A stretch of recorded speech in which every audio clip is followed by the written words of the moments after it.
Sindh online school class 9 मज़मून रियाज़ी unit 1 lesson 7 properties of real numbers हक़ीक़ी अददनि जूं ख़ासियतूं पार्ट 3 ॿारो आऊं आहियां अव्हां जो रियाज़ी जो उस्ताद राशिद अली सिंध ऑनलाइन स्कूल में अव्हां खे भली कार। ॿारो असां पोइ सबक़ में ज़रब जी जोड़ ते विराजण वारी ख़ासियत ऐं हक़ीक़ी अददनि जी बराबरी वारियूं ख़ासियतूं पढ़ी आया आहियूं। हिन सबक़ में असां पढ़ंदासीं properties of inequalities of real numbers हक़ीक़ी अददनि जूं अण बराबरी वारियूं ख़ासियतूं। Following are the properties of inequalities of real numbers. हेठि हक़ीक़ी अददनि जूं अण बराबरी वारियूं ख़ासियतूं ॾिजनि थियूं। पहिरियों नंबर जेका प्रॉपर्टी आहे उहा आहे ट्रिकोटोमी प्रॉपर्टी या के टिरुकी ख़ासियत चए थो वञे। हाणे हिन में इहा ॻाल्हि थो करे त ए ऐं बी के बि ॿ हक़ीक़ी अदद आहिनि। पोइ A is greater than B or A is less than B or A is equal to B. हाणे इन में जेके आहिनि टे सिचुएशनूं थी सघनि थियूं। ए जेको आहे या त बी खां वॾो आहे या ए जेको आहे बी खां नंढो आहे या ए बराबरि हूंदो बी जे। हाणे इन्हनि खे चयो वेंदो आहे ट्रिकोटोमी प्रॉपर्टी। हाणे हिन खे असां मिसालनि जे वसीले सम्झूं था। हाणे असां वटि ॿ टीमूं आहिनि, हिकिड़ी आहे पाकिस्तान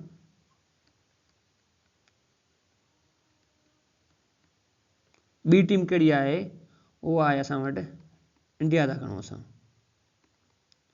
सही आहे। पाकिस्तान खे मूं नालो ॾिनो आहे ए, इंडिया खे मूं नालो ॾिनो बी। हाणे हिन में ट्रिकोटोमी जेका प्रॉपर्टी आहे उन जे तहत माना कीअं माना इहा इन में साबित करे सघिजे थी। हाणे ॾिसो, हाणे मां हिननि में स्कोर थो खणा। हाणे स्कोर जे अंदरि कहिड़ी सिचुएशन थी सघे थी, या त पाकिस्तान जेको आहे उहो जेको आहे इंडिया खां घणो स्कोर ठाहे थो। सही आहे, ऐं इंडिया घटि थो ठाहे, चवंदासीं A is greater than B score में। या वरी छा थो थी सघे, पाकिस्तान जेको आहे उहो घटि स्कोर थो ठाहे कंहिंखां इंडिया खां, यानी कि A is less than B. या वरी कहिड़ी सिचुएशन थी थिए त ॿई टीमूं हिकु जेतिरो स्कोर थियूं ठाहिनि, A is equal to B. हाणे इन खे चयो वेंदो आहे ट्रिकोटोमी प्रॉपर्टी।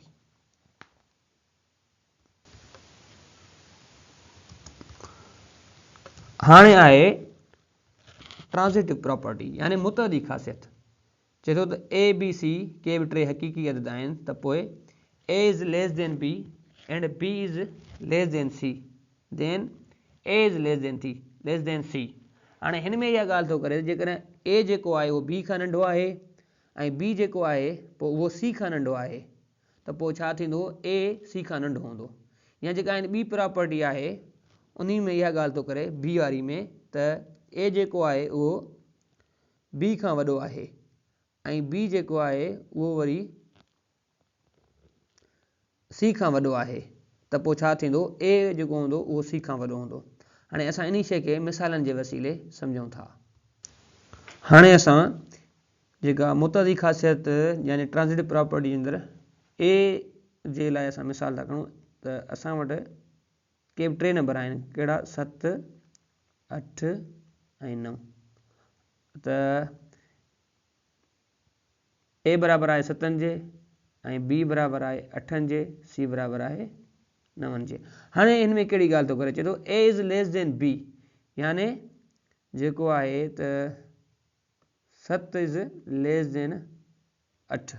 ऐं वरी ॿी ॻाल्हि कहिड़ी थो करे, and B is less than C. वरी हिते था लिखूं त एंड 8 जेको आहे उहो लेस देन आहे 9 जे। पोइ इट इम्प्लाइज़ दैट जेको छा आहे A is less than C. इन जो मक़सदु इहो थियो त 7 नंढो थींदो 9 खां। हाणे इहा आई हिन जी पहिरीं प्रॉपर्टी। हाणे असां बी जे लाइ मिसाल था खणूं 5 4 ऐं 3। ए बराबरि आहे 5, बी बराबरि आहे 4 ऐं सी बराबरि आहे 3 जे। हाणे हिन में कहिड़ी ॻाल्हि थो करे, चए थो A is greater than B, यानी 5 4 खां वॾो आहे एंड ऐं B is greater than C, 4 3 खां वॾो आहे। त इट इम्प्लाइज़ दैट हिन मां ज़ाहिर थो थिए त A is greater than C, त 5 3 खां वॾो थींदो। हाणे इन खे चयो वेंदो आहे मुतअदी ख़ासियत यानी ट्रांज़िटिव प्रॉपर्टी। ॿारहों हाणे प्रॉपर्टी आहे एडिटिव प्रॉपर्टी यानी जोड़ वारी ख़ासियत। हाणे हिन में ॻाल्हि थो करे त ए बी सी के बि टे हक़ीक़ी अदद हूंदा आहिनि।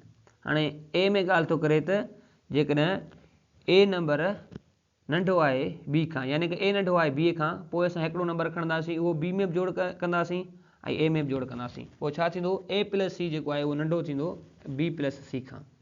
ऐं ॿिए नंबर में इहा ॻाल्हि थो करे त A is greater than B, त पोइ हिकिड़ो नंबर हूंदो, यानी कि ए जेको आहे उहो वॾो आहे बी खां। हिकिड़ो को बि नंबर खयोंसीं, उहो ए में बि जोड़ कयोसीं त बी में बि जोड़ कयोसीं, पोइ जेको आहे ए प्लस सी वॾो थींदो बी प्लस सी खां।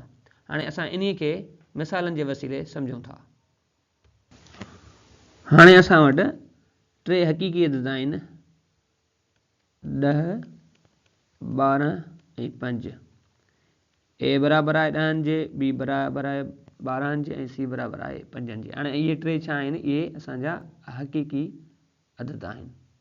हाणे जेका पहिरीं नंबर प्रॉपर्टी आहे इन जे अंदरि जेको ए पार्ट अथसि, उन में चयो त 10 इज़ लेस देन बी, यानी कि 10 12 खां नंढो आहे।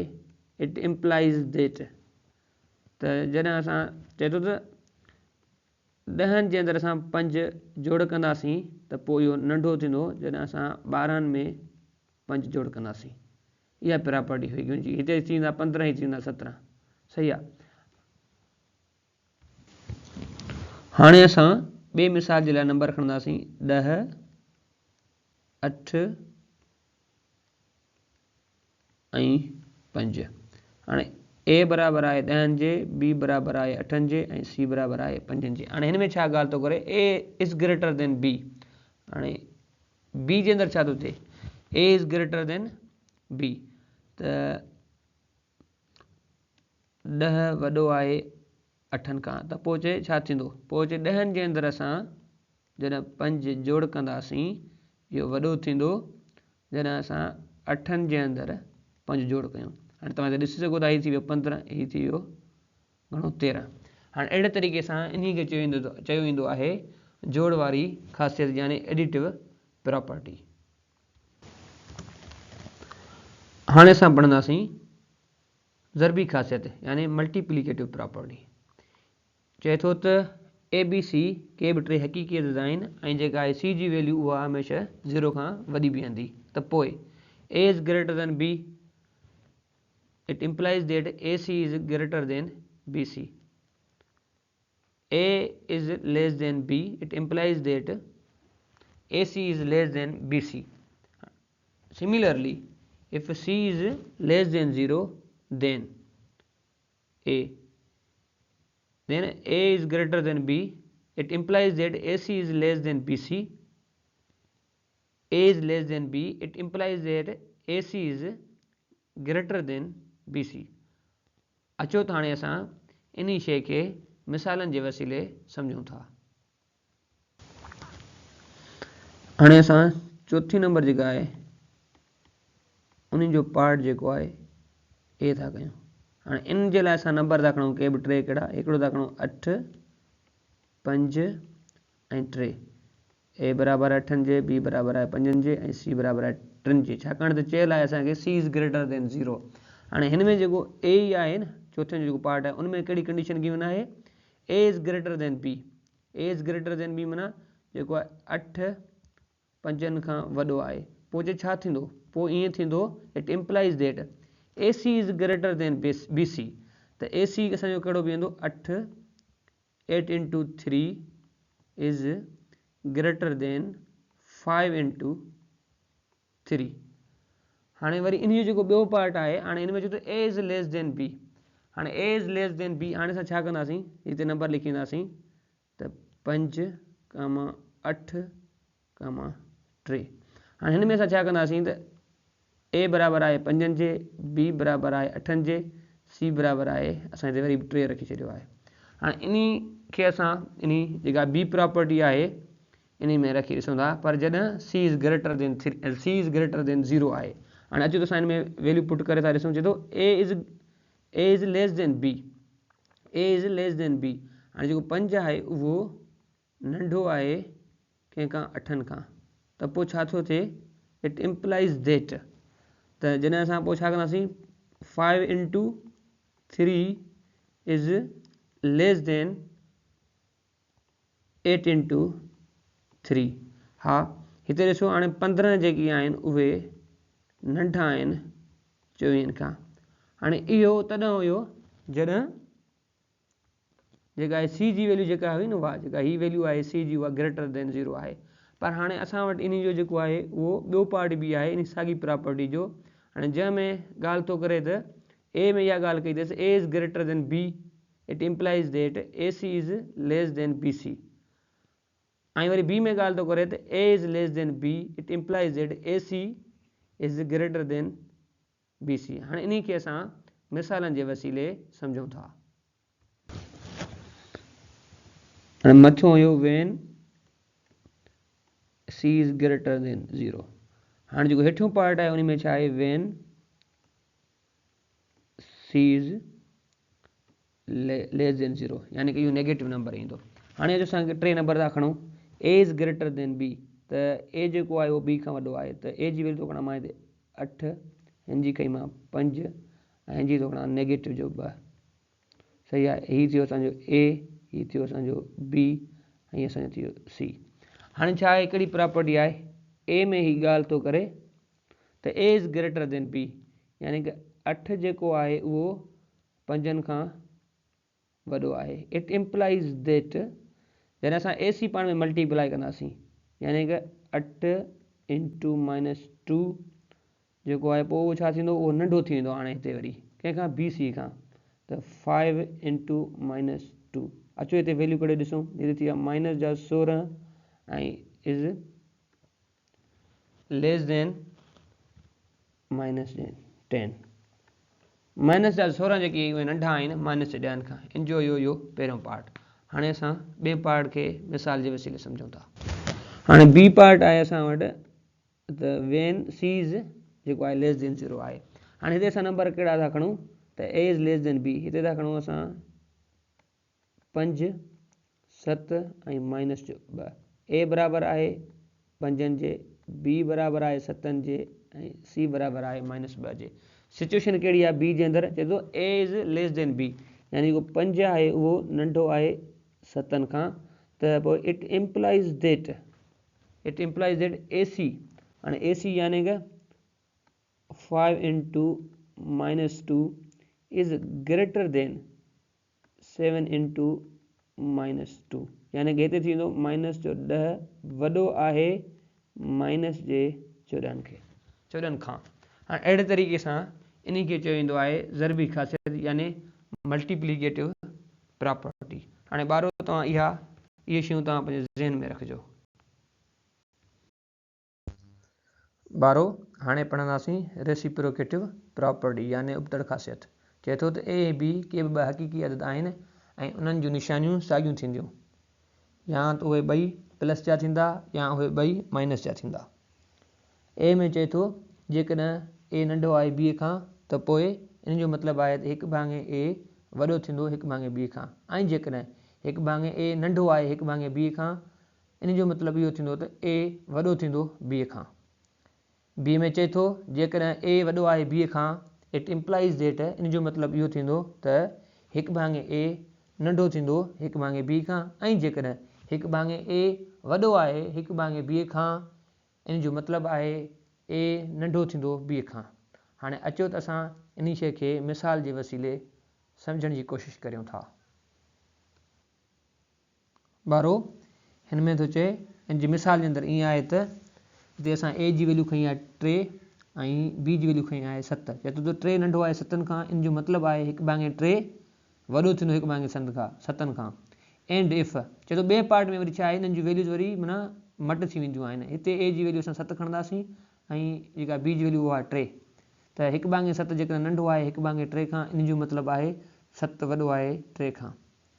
सही आहे।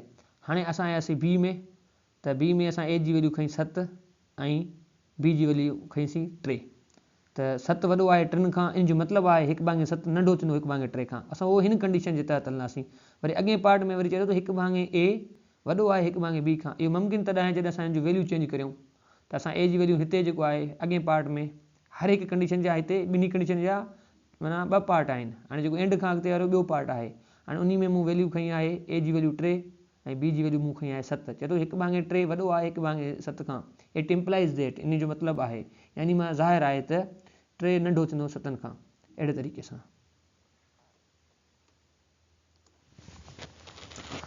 6 नंबर आहे कैंसिलेशन प्रॉपर्टी यानी काट वारी ख़ासियत। ए बी सी के बि 3 हक़ीक़ी अदद आहिनि त a plus c is greater than b plus c, it implies that a is greater than b. अहिड़े तरीक़े सां हीअ असां वटि बी प्रॉपर्टी आहे ऐं हीअ असां वटि सी प्रॉपर्टी आहे ऐं हीअ असां वटि डी प्रॉपर्टी आहे। अचो त हाणे असां इन्हनि शयुनि खे मिसालनि जे वसीले सम्झण जी कोशिशि करियूं था। ॿारहों हाणे असां ए प्रॉपर्टी जे लाइ वैल्यू खणियूं आहिनि ए बराबरि 6, बी बराबरि 4 ऐं सी बराबरि 7। त ए में चए थो त 6 + 7 is greater than 4 + 7, it implies that 6 is greater than 4। ऐं बी प्रॉपर्टी में असां वैल्यू खयूं आहिनि ए जी वैल्यू 4 खई आहे ऐं बी जी वैल्यू खई आहे 6 ऐं सी जी वैल्यू खई आहे 7। चए थो जेकॾहिं 4 + 7 नंढो आहे 6 + 7 खां, छाकाणि त 7 उहो कॉमन नंबर आहे जेको ॿिन्ही पासे असां वटि एड थियल आहे। सही आहे, त जेकॾहिं 4 नंढो आहे 6 खां, सही आहे। अहिड़े तरीक़े सां त इहा इन मां साफ़ ज़ाहिर आहे त 4 नंढो थींदो 6 खां। 12 मूं हाणे सी जे लाइ वैल्यू खयूं ए जूं 4, बी जी वैल्यू खई 2, सी जी वैल्यू खई 3। 4 × 3 इज़ ग्रेटर देन 2 × 3। हाणे हीअ थींदा 12, 4 × 3 12, हीअ थींदा 2 × 3 6। पोइ इन जो मतिलबु इहो आहे त सी जी वैल्यू त ॿिनि जॻहनि ते साॻी आहे, त नंबर जेको आहे उहो ए वॾो थींदो बी खां, यानी कि 4 वॾो आहे ॿिनि खां, जिते सी जी जेका वैल्यू हमेशह 0 खां मथे हूंदी। ऐं डी जे लाइ मूं वैल्यू खयूं ए बराबरि 3, बी बराबरि 5, सी बराबरि 4। त पोइ 3 × 4 इज़ लेस देन 5 × 4, 3 चौक 12 इहो नंढो थींदो 5 चौक 20 खां। 12 हमेशह उहे बि नंढा हूंदा आहिनि 20 खां, त इन जो मतिलबु इहो थियो त 3 जेको आहे उहो नंढो आहे 5 खां ऐं हिते बि सी जी वैल्यू जेका आहे उहा 0 खां वॾी थी। बारो तव्हांखे उमेदु आहे सम्झ में अची वियो हूंदो। अहिड़े तरीक़े सां अॼु जो सबक़ु हिते पूरो थियो। वरी मिलंदासीं नए लेक्चर में, तेसीं ताईं अलविदा।